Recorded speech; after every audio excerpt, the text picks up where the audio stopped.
Valley Regional District. I'd like to call the meeting to order. First item, please, Ms. Kinnaman. Looking for approval of the agenda and late items. So moved. Okay, it's moved by Director Facio, second by Director Stobart. All in favor, opposed if any item carries. Next item. Item 3.1 is the draft Regional and Corporate Services Committee meeting minutes of June 9th, 2022. Thank you. It's moved by Director Horn, second by Director Popov. Discussion. Seeing none, all in favor, opposed if any item carries. Next item. Item 4.1.1 is the WasteWise Program Source Separation Bylaw Update. It is an information item, but staff would be happy to discuss. Thank you. Any questions on this item or on the program? Director Dixon. Thank you. Good morning. My question is through you to the staff, I'm guessing. I just kind of wondering what the contact, like how it has been with, I guess in particular in Area H, but also all over with stratas, and if you have any little information about what's happening there and what's working. Looks like either Ms. Barker, Mr. Lilly has his camera on. Go ahead. Yeah, good morning, everyone. We have been dealing with outreach to as many stratas as we can. We've sent out letters through different strata management organizations, and we deal with a lot of complaint-based requests. As residents have, they realize they don't have a 3-bin system, they'll contact us, and then we reach out to the strata. It's a bit of a challenge for us, I have to admit, trying to get contact info for each of the stratas and the strata management companies out there. And so often it is more of a complaint-driven process right now, but we are making progress. Thank you, Mr. Lilly. Director Horn. Thank you, Chair. Two questions. The first is, do we have any indicators, any tracking numbers that let us know whether or not this program is actually producing a better result in terms of how much source separation we're getting? That is a tricky question. We have a lot of ongoing communication with the haulers and with the industry itself, and we do rely on them to let us know how many of their clients are requesting and how many of their clients have, the 3 system or not. There isn't good metrics out there, though, for this sort of work. It is tough and it's very subjective. Thank you. I see Ms. Barker has her light on. Maybe she could enlighten us a little bit on the waste composition studies and some of the things that we do at the regional district. Yes, thank you. That's what I was going to point out. So we had done a waste composition study years ago when we were formulating our solid waste management plan, and it is our intent to do that again. That is a way to form some metrics and see our progress from the beginning of our efforts through this latest solid waste management plan. So we would be looking to do that maybe in a year or 2. So look for something like that coming to the board in terms of initiating another waste audit. And so that would take place at the landfills within the regional districts, at the transfer stations, actually sampling waste that comes in and seeing how our diversion rates are coming along. Thank you, Chair Lum. I likely will ask this question again when this comes before the board to hear, first, so the public can hear the answer, and second, so that we can have a more robust discussion, because I think part of the education is being able to set goals with and for the community.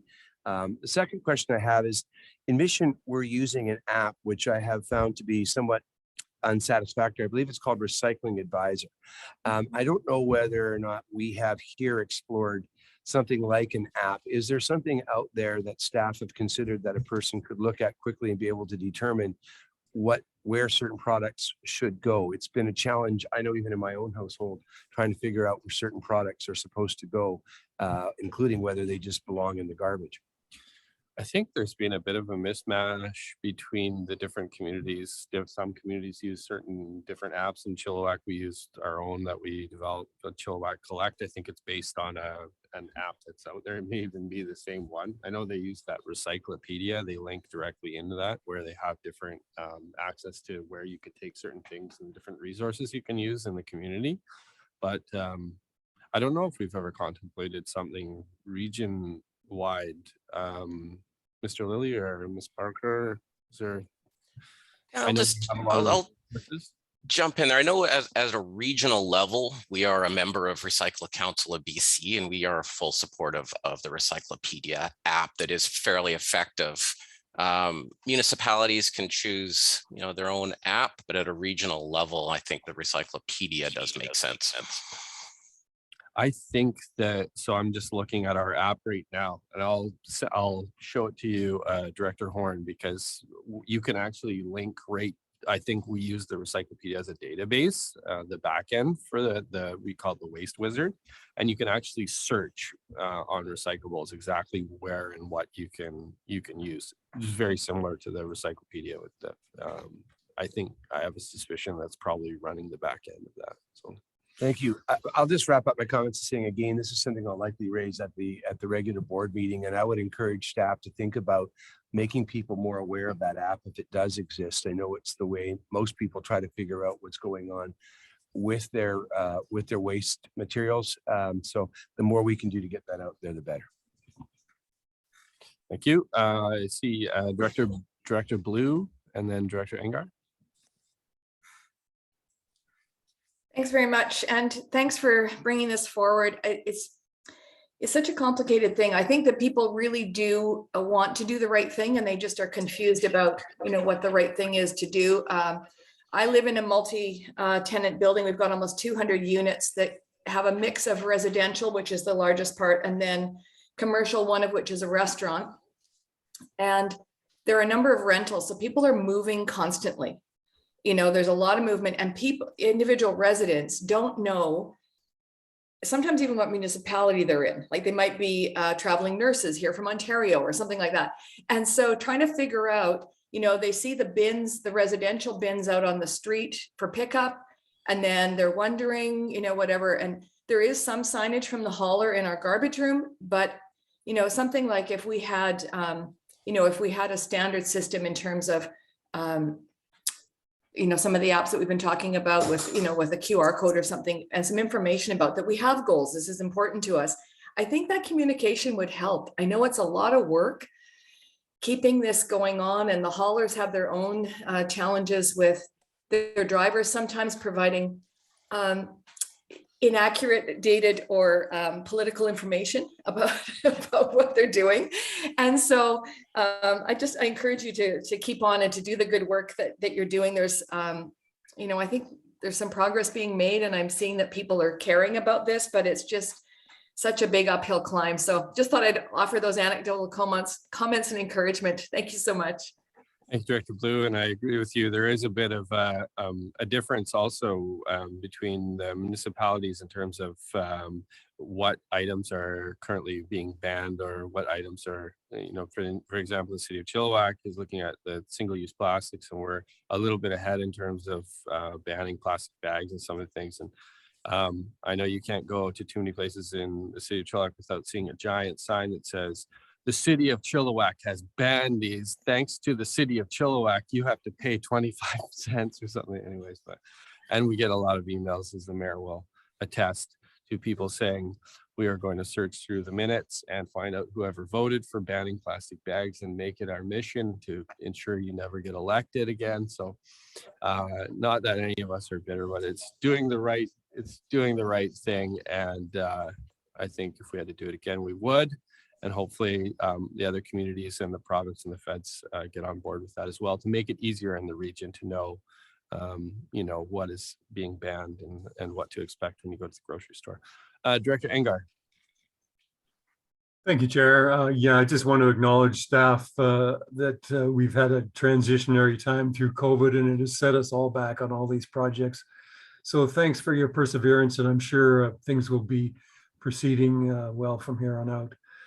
The I also wanted to say, I've been contacted by a strata here locally and talking to neighbors as well. So feel free, staff, to contact me if you're looking for individual contacts in the different areas to help move things forward. Thanks a lot. Thank you, Director Inger. Don't see any other lights on. Next item. Next is 4.2.1. We have the Regional Growth Strategy Engagement Update. Again, an information item and happy to discuss. Thank you. Questions? Don't see any. Next item. 5.1 is the 2022 FVRD second quarter update. Thank you. Any questions on the second quarter update? Always happy to get these succinct updates. Good for the community to be able to see all the work that's being done as well. Okay, and next item. 5.2 is the lifeguard trainee program proposal. There is a motion for your consideration. So Thank you. moved. That's moved by Director Fascio, second by Director Ross. Discussion. Go ahead, Director Fascio. Thank you, Mr. Chairman. Just a couple of questions. It's a great program. I fully support it. In this program, the certification are there different categories, whether it be indoor pools or outdoor pools, or is there one certification for any type of lifeguard? Through the chair to Director Fascio, my understanding is that the National Lifeguard Service has a number of categories. There is a pool certification and there's also a water park certification. I don't believe that there is a differentiation between indoor and outdoor pool. Thank you. Director Engar. Thank you, Chair. Yeah, just a comment. I have two granddaughters that are active in the Spartan Club, and one of them will be teaching swimming this summer. So I'm guessing we've reached out to these clubs because I know they're pretty busy here locally in the Chilliwack area. And I understand that these pools that are lacking the proper lifeguards are out of the area. But just a thought that if we haven't already, it'd be a good idea to communicate with the local clubs. Thanks. Thank you, Director Engar. Yep. Director Blue. Thanks. Yeah, I know this issue with the lifeguards it's huge all across Canada, particularly in more populated areas like ours are. And, some of the solutions have been reaching out to the clubs, but doing some incentives for people to receive their training and so forth. And it's really causing some impacts. There's a lot of people who, rely on their kids being able to go to the pool, or even for adults to do a lot of things that require lifeguards at a pool to do. And so I think it's really important that we do everything we can to try and encourage this and get the word out, because it's just something that there are so many people really relying on being able to get into a pool, and without the lifeguards in place, it just won't happen. Thanks so much. Thank you, Director Blue. And it's enlightening to hear that this is a real regional issue and a regional challenge, and not just specific to one or two municipalities or one electoral or certain electoral areas. I think, in the city of Chilliwack, we obviously have been feeling the major challenges with shortage of lifeguards. And we know that sometimes the citizens here don't recognize that it's actually a challenge that's happening, not just in our community, but communities across the region, the province, and even the country. And this kind of COVID exacerbated some challenges, and now we're all kind of in the same boat, trying to recruit and trying to train new lifeguards so that our facilities can remain open. So it is definitely an issue that's larger than any one municipality, but glad to see some initiatives coming forward from the regional district here. Ms. Kinnaman, did you have any other comments there?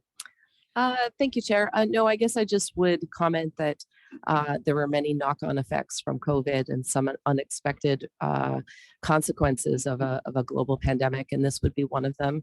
I know that staff have been quite concerned about not just on the recruitment side, but the number of children that haven't been able to take swimming lessons for the last 3 years and the potential for increased childhood drownings as a result. So I think that the board and certainly our staff are alive to many of the unanticipated consequences of a global pandemic, and that we're probably going to see these kinds of issues coming forward in the years ahead.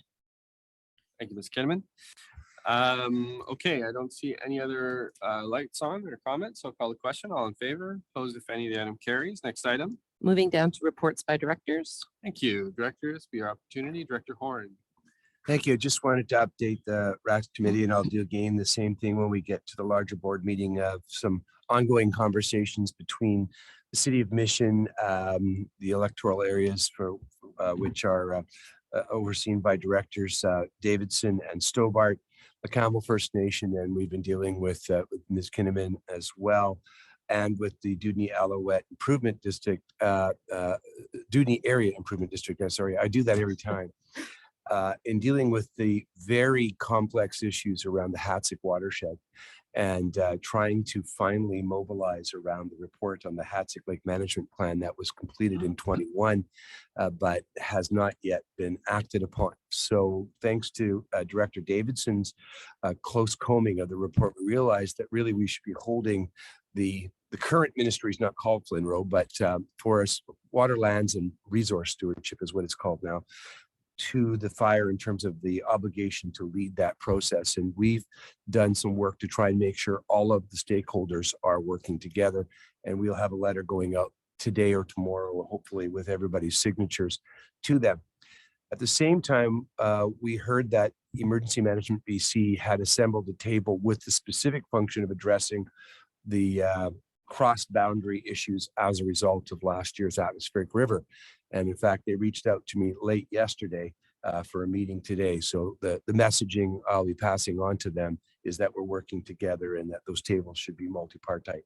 I think at this point, early conversations with them suggest that they'll be at the table and hopefully bring with them water, land, and resource stewardship, so that once we get past the phase of what we'll call building back better, we're actually getting into the future and looking at all of the complex issues, including how water is getting into the prairie and down to the island, and questions of things like salmon enhancement. So I'll keep you up to date as those conversations go on. I know they have been long challenges for this table as well. Thank you, Director Horn. Director Engar. Thanks, Chair. Just a bit of a public service update. I got notice this morning that the BC Wildfire Service is implementing a burn ban for category 2 and 3 fires as of Friday. Only campfires 1/2 meter by 1/2 meter will be allowed. Things like fireworks, sky lanterns, binary exploding targets, burn barrels or burn cages, they're not allowed. So good to note, and keep our forests safe. Thank you.